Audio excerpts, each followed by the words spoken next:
Sajjanar sir గురించి ప్రత్యేకంగా చెప్పాల్సిన పని లేదు. సోషల్ మీడియాలో సార్ ఎంత యాక్టివ్ ఉంటాడో ప్రత్యేకంగా మనకు తెలియని ముచ్చట కాదు. అయితే మళ్ళీ ఇప్పుడు ఒక ఆకతాయి చేసిన పనికి మస్తు గరమవుతున్నాడు. ట్విట్టర్లలో ట్వీట్కుంటా గట్టి వార్నింగే ఇచ్చిండు. ఆగో మళ్ళీ ఎవరిని అన్నాడు, ఏమా కథ, సజ్జనార్ సార్ ఏం పెట్టిండా పోస్ట్ అంటారా? వార్త తెచ్చిన కదా, మీరే చూడుండ్రి.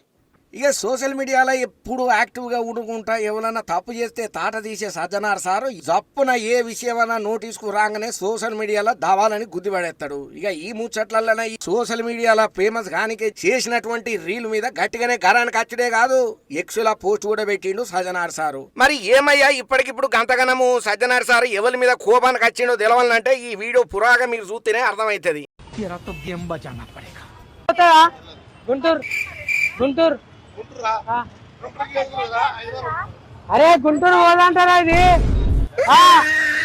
గుంటూరు పోదంటది గుంటూరు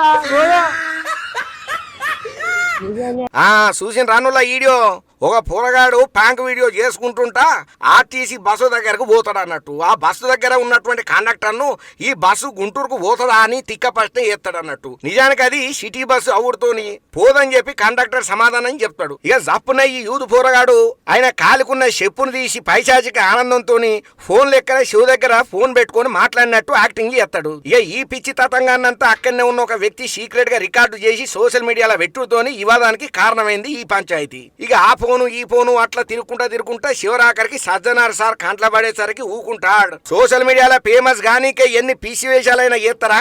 మీ పాపులారిటీ కోసం నిబద్ధత అంకిత భావంతో నీళ్లను నిర్వహణ చేస్తున్నటువంటి ఆర్టీసీ ఉద్యోగులను ఇబ్బందులకు గురి చేస్తారా? కామెడీ పేరుతోని ఆర్టీసీ సిబ్బందిని విధులకు ఆటంకం కలిగితే టీజీఎస్ ఆర్టీసీ యాజమాన్యం ఏ మాత్రం ఉపేక్షణ చేయదు. ఇటువంటి సోషల్ మీడియాల పిచ్చిమాలోకం మీద పోలీస్ శాఖ సహకారంతో చట్టపరమైన చర్యలు పక్కా తీసుకుంటాం, తస్మాత్ జాగ్రత్త అని ఎక్స్ వీడియోలో పెట్టుకుంటూ వచ్చిండు ఒక పోస్టు. అయినా ఏందో ఏమో ఈ మధ్యకాలంలో ఎవరికి మధ్యలో ఏం పురుగు తిరుగుతున్నదో తెలియదు కానీ అసలు మనం చేసేది జోకా లేకపోతే కామెడీనా, లేదా మనం కామెడీ అనే పేరుతోని కంపు పుట్టిస్తున్నామో అర్థం కాక ప్రతి ఒక్కరు ఇటువంటి వీడియోలను చూసి అవ్వా అని నెత్తి నోరు కొట్టుకుంటున్నారయ్యా. ఏదేమైనా ఈ రోజుల్లో సోషల్ మీడియా వచ్చిన తర్వాత ప్రతి ఒక్కరికి బాగా ఫేమస్ కావాలి, సబ్స్క్రైబర్లు పెరగాలి, వీడియోలు మిలియన్లు దాటి పోవాలి, ట్రెండింగ్లలో ఇదినా ఉండాలి అనే ఆలోచన ఏదైతే ఉన్నదో ఈ పైచదోరిని ఆలోచన పోతేనే యువత మంచిగా ఉంటుందని కూడా కామెంట్లు కూడా గట్టిగానే పెడుతున్నారు ఈ ముచ్చటెరికైనా చాలా మంది.